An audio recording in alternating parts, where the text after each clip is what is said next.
depensa mo yung sarili mo, saka mo siya biglang. Ganun lang guys. Simple lang ito gagawin. So, natapos na natin tong kulay itim. Susunod naman natin yung isa. So, lalak natin yan. So, dahil naka-condition to, kailangan, pag bunot mo ng baril, sabay ka sa putok. Ganun po yung condition to guys. Hello guys! Isang mapagpalang araw sa ating lahat. Ayun, good evening sa ibang panig ng mundo. So, bali matagal-tagal din tayong hindi humarap sa ating camera dahil tayo ay na-busy nitong mga nagdaang araw, nagdaang buwan.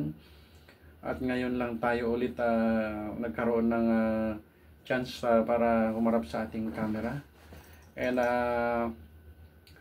gusto lang pala nating magbigay ng response dun sa comment ng isa sa ating viewer na si, ano bang pangalan nun?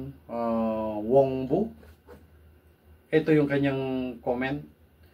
Yung kanyang comment guys is base doon sa kanyang napanood doon sa ating unang video na tungkol sa quick release bag o quick draw bag. Nag-review tayo ng quick draw bag noon, and pinakita natin kung paano natin siya ginagamit. Ito nga pala yung video yon, and sa mga hindi pa nakapanood niyan, ilalagay ko na lang sa comment section yung link para sa mga interesadong mapanood. Puntahan nyo na lang doon. And ayun nga, dahil doon sa kanyang comment, may narapat kong gumawa ng response video upang maipakita ko sa kanya kung tama ba talaga or mali yung ating paggamit ng ating bag. And sa inyo na rin guys na mga bagong makapanood, nasa sa inyo na, observe nyo na lang, and panoorin nyo na lang kung tama ba o mali yung aking paggamit ng bag. So bago mo pala tayo magsimula doon sa pagdidemo ng paggamit ng bag, meron tayo ditong laruan, safety check natin. Walang naka-insert na magazine, and check natin yung chamber. Empty po yung chamber, walang nakalagay na bala.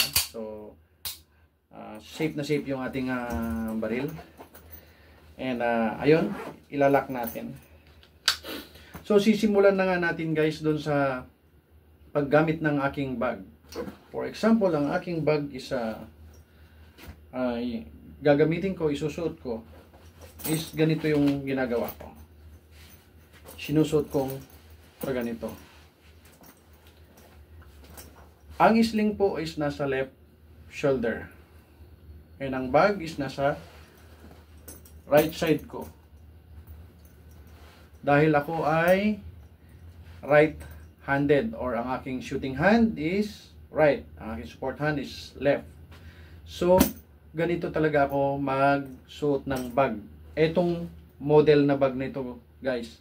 Eksaktong ito yung bag na ginamit ko dun sa unang video ko, and yung isa is kulay maroon. Ganito rin yung although ibang brand yun, pero ganito rin yung klase, yung model.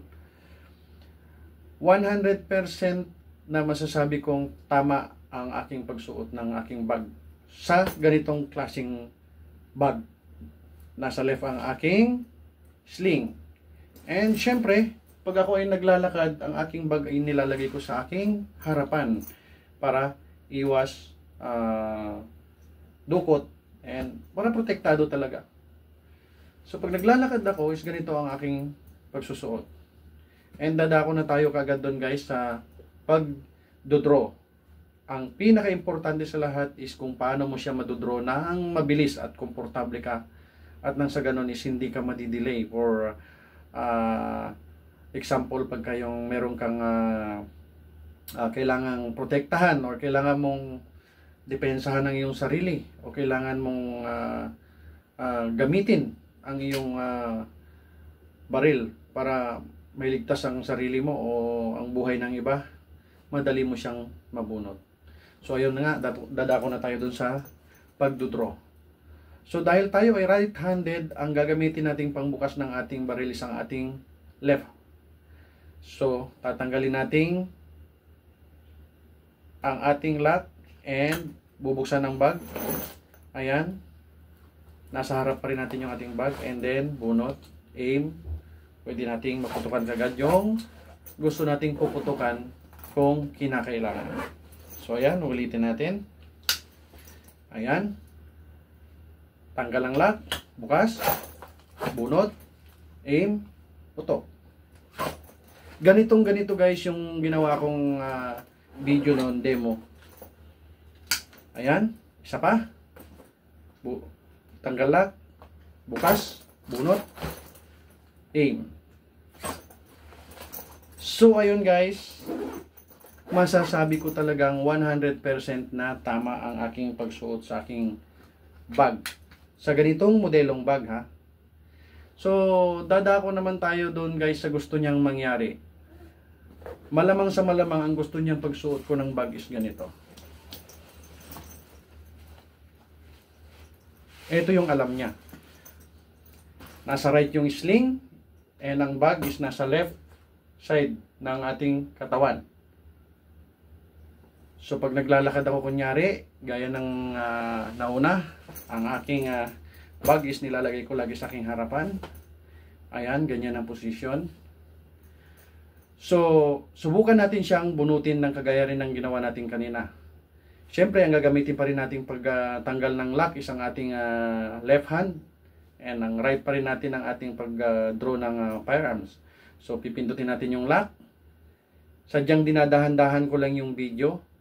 Ay yung pagbukas para sa ganun is makita ng maayos. Ayan, pindot. And bubuksan natin yung ating bag. Kung papansinin nyo, ang ating baril is iba na ang posisyon. Nandito na sa may dakong left side ng ating katawan. And hindi siya komportableng bunutin. Ayan, ulitin natin. Lock natin. Ilagay natin dito sa gitna. Ayan. So pagka binuksan natin yan, pipindutin natin yung lock and then hihilahin natin pababa at nang sa ganoon is mabuksan. Ayan po ang magiging posisyon ng ating baril. So delay ka na ng ilang split of seconds. So ayun, sana na-explain ko ng maayos sa iyo ang pangalan nito kay Wangbu, kung bakit masasabi ko talagang 100% na tama yung aking paggamit sa aking bag. Dahil ang bag na ito is ito pa rin yung bag na ginamit ko dun sa una kong video. And depende rin po sa bag yan. Sa ganitong model na bag, ganito talaga ang paggamit ko. Sadyang may mga bag din talaga guys na ang paggamit is ganito. Meron akong ganung bag dati, kaso nasira na. Pero hindi itong ganitong model, ganitong klaseng bag yon. Pag ganyang klaseng bag ang meron ako, malamang sa malamang, ganito talaga ang pagkakasuot ko. Ang sling is nasa right shoulder ko rin. Dahil ang position ng pistol mo dyan is nandito na sa dibdib, mataas. So once na binuksan mo, ang pistol mo is nandito lang sa dibdib, kaya madali mo siyang makuha. Yang bag na yan, kung yan ang meron sa akin, malamang sa malamang, ganito ang pagkakasuot ko. And syempre, kung itak naman ang pinag-uusapan, ay malamang ganito talaga ang pag-i-sling ko. Kasi may mga minsan nagdadala ng itak na naka-sling na ganyan, parang ini-sling nila na parang espada o sword.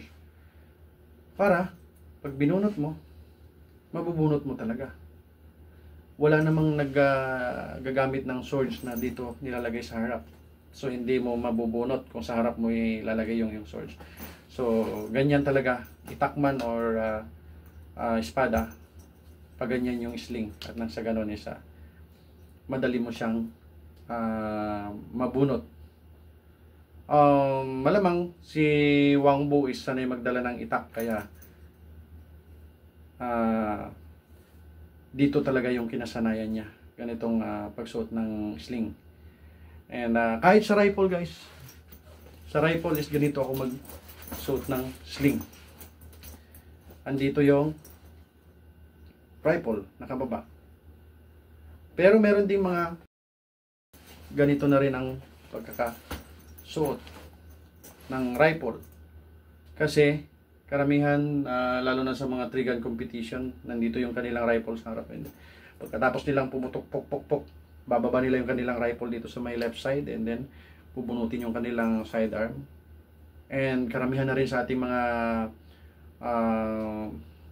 ngayon, mga law enforcement o sa ating mga sundalo, yung kanilang sling sa paganyan na, dahil nandito na lagi sa kanilang harap yung kanilang rifle. Or meron nga minsan ang pagsusot ng sling is ganito na, parehong ganyan na yung kanilang pagsuot ng kanilang sling. Depende na lang po yun sa kanilang pinapractice kung saan sila komportable, at para mas mabunot nila ng maayos o mas ma-draw nila ng maayos yung kanilang firearms. So dahil tayo right-handed, again, ganito po talaga ang tamang pagsuot o paggamit sa bag na ito. So yan guys, sana naliwanagan kayong lahat. And para kay Wang Bu nga pala, sana mapanood mo ulit itong aking response sa video, sa iyong comment. And sana masubukan mo rin. Kung ikaw man ay right-handed, sana masubukan mong gumamit ng ganitong bag, and itry mo, practicein mo kung alin ba talaga yung mas komportable, yung ganito, yung style ko, or yung sa gusto mong style o sa gusto mong mangyari. Subukan mo lang, i-compare mo kung alin yung mas komportable. Pero para sa akin, ngayon pa lang sasabihin ko sa iyo, 100% na tiwala ako or sigurado ako na ito yung tamang paggamit sa bag na ito. So yun guys, maraming salamat nga pala sa ating mga kaibigan dyan, laging nakasubaybay at laging nanonood sa ating mga video. And shout out nga pala sa ating lahat. And hanggang dito na lang. And God bless po sa ating lahat. Bye bye!